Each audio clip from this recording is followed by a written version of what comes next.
제가 이 물건을 3억에 매입을 했습니다. 보증금이 3억 2,300만 원이고 월세가 375만 원입니다. 8억 1,500만 원에 매도를 했습니다. 4억 원 이상의 매매 차익을 거둔 겁니다.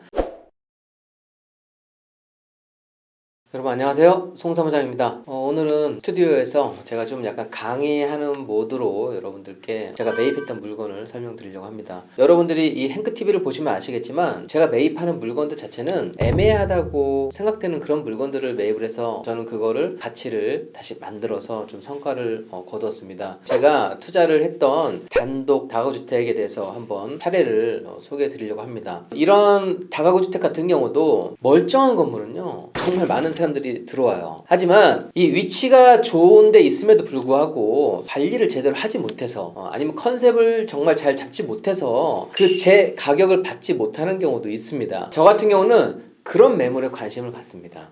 이거를 어디 수리만 하면 정말 괜찮게 임대가 되겠구나. 뼈대만 있으면 어떻게든지 다 고쳐낼 수가 있습니다. 정말 땅을 싸게 살 수 있는 경우 아니고서는 허름한 매물을 사서 리모델링을 하는 게 훨씬 더 수익률도 괜찮을 것입니다. 고친 다음에도 사실 이게 임대나 매매가 수월하지 않으면 안 되니까 입지는 조금 적당한 곳을 골라내야 돼요. 그 주변에 임대 수요가 풍부한 지역을 골라내는 것은 가장 큰 원칙입니다. 자, 오늘은 그런 사례 중에 하나를 소개해 드리는 건데, 자, 처음에 일단은 이 매물이 나와 있을 때 이 매입할 당시의 모습을 보여드릴게요. 바로 이 건물입니다. 이 건물이고, 이렇게 옥상에 가보면 옥상에 싱글이라고 하거든요. 이런 싱글이 다 망가져 있습니다. 여기 방수층이 거의 깨져 있다는 거예요. 거의 비가 오면은 빗물이 아래로 그대로 흡수된다고 생각하시면 됩니다. 그리고 보면 이렇게 외벽도 크랙이가 있습니다. 크랙이. 외벽이 한번 크랙이 가게 되면 여기에 물들이 스며들어서 계속해서 크랙이 번질 수밖에 없습니다. 또 이거는 계단이 들어가는 입구입니다. 여기에 전기 배전판이 나와 있는데 이것도 이렇게 좀 칙칙하게, 또 전기선도 이거 화재나는 거 아니야? 그런 생각이 들 정도로 지저분하고 엉켜있는 상황입니다. 그리고 이게 세대 내부입니다. 이 세대 내부 들어갔더니 이런 외벽과 지금 옥상에 방수가 제대로 되어 있지 않기 때문에 천장에서 이렇게 물이 흐릅니다. 그래서 누수가 돼서 이렇게 천정이 내려앉은 상황이고요. 여기 오른쪽은 옥상입니다. 여기는 옥상 방수를 했던 흔적이 없어요. 그래서 옥상도 이게 총 4층 건물인데 4층뿐만 아니라 3층, 2층까지도 계속해서 물이 타고 내려올 수밖에 없습니다. 지금 왼쪽의 사진은 지하에 있는 사진입니다. 지하도 세 가구가 있는데 지하의 바닥을 보면 이렇게 흥건히 젖어 있습니다. 흥건히 젖어 있어요. 이 지하층으로 더 들어가 봤더니 거실에 거의 물이 흐르고 있습니다. 시냇물이 흐르고 있어요. 여기 보시면 이 지금 벽지가 이렇게 좀 젖어 있는 게 좀 보이시죠? 비가 오면 물이 바깥에서 들어오는 게 아니에요. 이렇게 땅에서 솟아요. 땅에서. 여름 우기만 되면 그렇게 된다 하더라고요. 이 집의 기소가 다른 집에 비해서 낮은 겁니다. 땅 속에서 물이 이쪽 아랫집으로 모이는 거예요. 그래서 여러분들이 딱 이 물건을 보셨다고 한번 생각해 보시면 비가 오면 위에서도 새고 땅에서도 그냥 물이 솟고 그 앞에 있는 부동산에서도 혀를 내두를 정도로 안 좋은 물건으로 찍혔던 그런 매물입니다. 제가 이 물건을 3억에 매입을 했습니다. 어디를 손대면 정말 예뻐지겠다, 그냥 그런 모습을 상상하기 때문에 과감하게 매입을 할 수 있는 겁니다. 그래서 저는 사실 3억이라고 하면 완전 거저먹는다고 생각을 했어요. 이 매물 자체가 11가구가 있는 주택이었어요. 11가구. 이렇게 허름한 매물일지라도 수리를 해서 잘 임대를 맞춘다고 하면 11가구에서 월세를 괜찮게 받을 수 있다고 생각을 했거든요. 바뀌어간 사례를 또 보여드리도록 하겠습니다. 이 물건을 저는 살 때 내가 임대 목적이냐 아니면 매매 목적이냐에 따라서 컨셉을 달리합니다. 임대 목적이라고 하면 저렴하게 필요한 부분만 수리를 해 가는데요. 매매 목적이라고 하면 매수자의 입장을 생각해서 항상 수리를 합니다. 이렇게 허름한 물건을 수리를 할 때는 가장 기본은 지붕부터 손대는 겁니다. 위에부터 손대는 거예요. 아래부터 수리를 하면서 올라오게 되면 도중에 혹시 비라도 올 경우에는 수리했던 게 망가지게 되거든요. 그래서 항상 건물에 대해서 수리할 때 기본은 옥상부터 수리를 하는 겁니다. 그래서 저는 옥상 이런 싱글 부분을 교체를 해줬습니다. 이 물건을 전체를 확실하게 리모델링 했다는 걸 보여주기 위해서 그런 컨셉을 잡고 이런 수리를 시작했습니다. 그리고 이거는 지하 부분인데 배관이 약간 나오더라도 이게 좀 물이 잘 흘러갈 수 있을 정도로 기울기를 맞춰줬습니다. 자, 그리고 여기는 사실 바깥의 외관 부분이에요. 원래 이 부분에 대한 하자는 없습니다. 하자는 없지만 기왕에 이런 집을 사는 매수자분께서 주변을 둘러볼 거 아니에요. 옥상부터 그냥 계단까지는 모두 다닐 거라고 생각을 했습니다. 저는 매수자가 다니는 동선은 하나도 놓치지 않고 모두 수리를 다 합니다. 그래서 여기 바닥 부분도 부분도 저는 에폭시를 다 해줬고, 옥상입니다. 여기도 에폭시를 다 해줬습니다. 그 위쪽에 또 금태도 둘러줬어요. 금태도 둘러줬고, 또 여기는 옥상에 있는 옥탑방입니다. 옥탑방. 여기에 제가 데크를 깔아줬네요. 이거는 사실 건물의 하자에 필요 없는 부분이에요. 그리고 여기에 지붕에 천막까지도 설치를 해줬습니다. 자, 왜 그랬느냐? 대부분 이런 구조의 이런 다가구주택 같은 경우는 주인 세대가 가장 위층을 사용을 하고, 옥상도 세대 전체가 사용하는 게 아니라 주인이 사용하는 경우가 많습니다. 그러니까 매수자가 이 옥상을 활용할 것인데, 제가 이런 옥상에 이 물건의 매력 포인트를 만들어주고 싶었어요. 나중에 매수자분께서 사셨는데 제가 예상했던 대로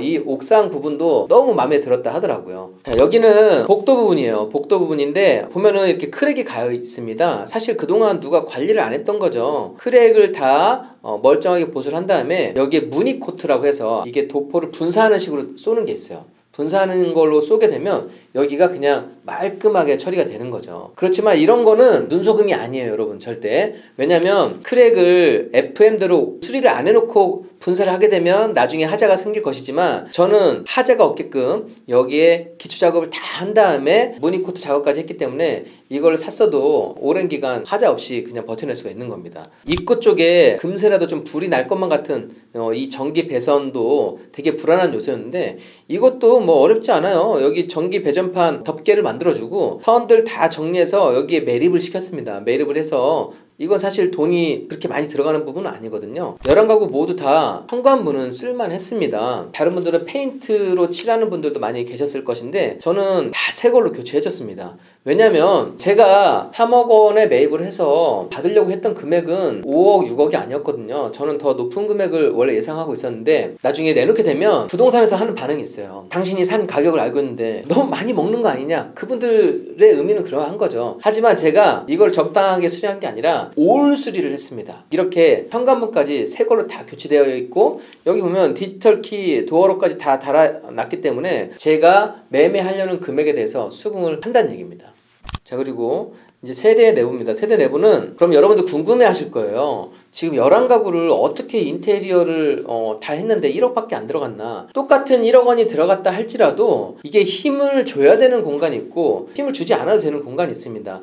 제가 힘을 주는 공간은 매수자의 동선이 형성된 곳에 힘을 주고 있고요. 그렇지 않고 임차인들이 사는 곳에는 깔끔하게만 해줍니다. 깔끔하게. 그 동네에서 괜찮은 수준 정도로만 해줘도 충분합니다. 가끔 어떤 분들은 임차인분들이 사는 곳도 정말 괜찮게 해줘야 되는 거 아니냐, 저 그렇게 해줘 본 적도 있어요. 여기 마루도 깔아줘 봤고 싱크대도 더 좋은 거 해줘 봤고 괜찮게 해줬는데, 임차인분들 중에서 괜찮게 쓰는 분도 계시지만 막 쓰는 분도 계세요. 변수가 상당히 많이 있습니다. 또 한 가지, 임차인분들은 여기에 평생을 사는 공간이라고 생각하지 않기 때문에 깔끔하고 적정한 상태가 된다고 하면 입주를 하는데 크게 무리는 없다는 얘기입니다. 그리고 천장이 이렇게 누수가 되고 했던 부분은 옥상을 수리하면 그동안 있던 누수에서 한 80% 하자는 잡힌다고 보시면 돼요. 그리고 나머지 하자 부분은 누수 설비를 불러서 그 탐지된 부분만 교체를 해주게 되면 먼저 이 누수가 잡혀지는 걸 확인하고 그 다음에 도배만 해주면 되는 겁니다. 화장실은 깔끔하게 했습니다. 화장실은 흰색 타일로 해서 깔끔하게 거울만 갈아주고, 싱크대도 그냥 다 화이트. 원래 좁은 곳에는 정답은 화이트예요. 화이트를 쓰면 항상 넓어 보이기 때문에. 그리고 조명만 좀 환하게 해줬습니다. 자, 여기는 주인 세대입니다. 여기는 조금 더 신경을 써서 했어요. 여기는 싱크대도 고급입니다. 투톤으로 하고, 자, 식탁 등까지 달아줬습니다. 이거는 매수자분이 쓰실 공간이니까 이렇게 신경을 써서 했던 거죠. 자, 그래서 깔끔하게 수리가 된 건물의 정면 모습입니다. 자, 여기에 제가 나무를 방부목 시공을 했어요. 외벽에 실리콘 작업이랑 외벽 발수제까지 다 공사를 해서 마무리를 했는데 그 크랙 간 게 보이더라고요. 누군가에게 높은 가격에 괜찮은 가격에 팔려고 하는데 크랙 가 있는 걸 보면은 너무 옛날 건물 같잖아요. 그래서 여기에 저는 방부목을 시공을 했고, 또 여기 철판을 넣어서 이것도 디자인을 한 거예요. 그리고 이게 다가구 주택이지만 저는 여기에 이름을 붙여줬어요. 땡땡빌이라고. 자, 여기서 한 가지 더 여러분들께 팁을 알려드리면, 수리를 해두면 2층, 3층은 다 나가요. 4층도 나가요.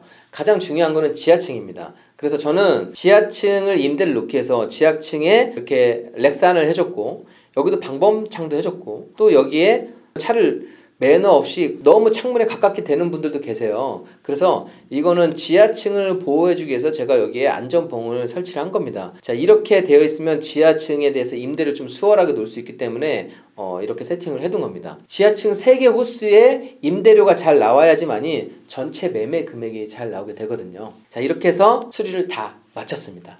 이거를 부동산에 내놓았어요. 자, 11가구에 총 임대 났던 금액이에요. 자, 지금 보증금이 3억 2,300만 원이고 월세가 375만 원입니다. 사실 전세를 좀 받은 이유도 있어요. 이 매매 금액을 정해놨을 때 이걸 다 월세로만 해놓게 되면 매수자분이 인수해야 될 금액이 너무 높은 금액이 됩니다. 그래서 전세 금액을 적정하게 제가 세팅을 해두게 되면 제 매매 금액에서 전세 금액을 빼고서 나머지 금액만 지급해도 되니까 여기에 대해서 좀 이렇게 세팅을 해둔 거예요. 자, 여러분 보면은 지금 3억 2,300만 원이면은요, 제가 이 물건을 3억에 샀는데 제가 투입했던 금액이 거의 다 빠지고 지금 인테리어 비용에서도 거의 2천만 원 정도가 회수가 되었기 때문에 저는 이 물건을 얼마에 산 거예요? 8천에 산 겁니다. 8천 정도에 사서 제가 이 물건을 시장에 내놨을 때 9억에 내놨습니다. 9억에. 보증금 3억 2,300에 월 375만 원이 나온다 하면 이게 상가로 따지게 되면 그 정도의 수익률을 충분히 받아낼 수가 있더라고요. 그래서 이거를 제가 전단지를 만들어서 그 주변에 모든 부동산에 내놓았고, 그리고 이 매물을 원하는 분이 나타났습니다. 이제 가격 내고가 들어와서 최종 금액은 8억 1,500만 원에 매도를 했습니다. 4억 원 이상의 매매 차익을 거둔 겁니다. 자, 오늘의 포인트는요, 다른 사람들이 애매하다고 판단하는 물건 중에서 가치가 되는 물건을 골라야 된다. 두 번째, 현재의 예쁜 괜찮은 매물보다 고쳐서 괜찮을 매물을 골라내는 게 우선이다. 그게 좋다. 그리고 세 번째, 물건의 인테리어는 놀랍다. 뼈대만 있으면 신축을 하는 것보다 훨씬 더 괜찮은 수익을 거둘 수 있다. 이거를 말씀드립니다. 여러분들 오늘 유익하셨나요? 오늘은 제가 처음으로 이 투자에 대한 관념뿐만 아니라 사례를 또 소개해드렸는데 앞으로도 행크TV 통해서 여러 사례들을 좀 많이 소개해 드리도록 하겠습니다. 자, 오늘도 긴 영상 보시느라 수고 많이 했습니다. 감사합니다.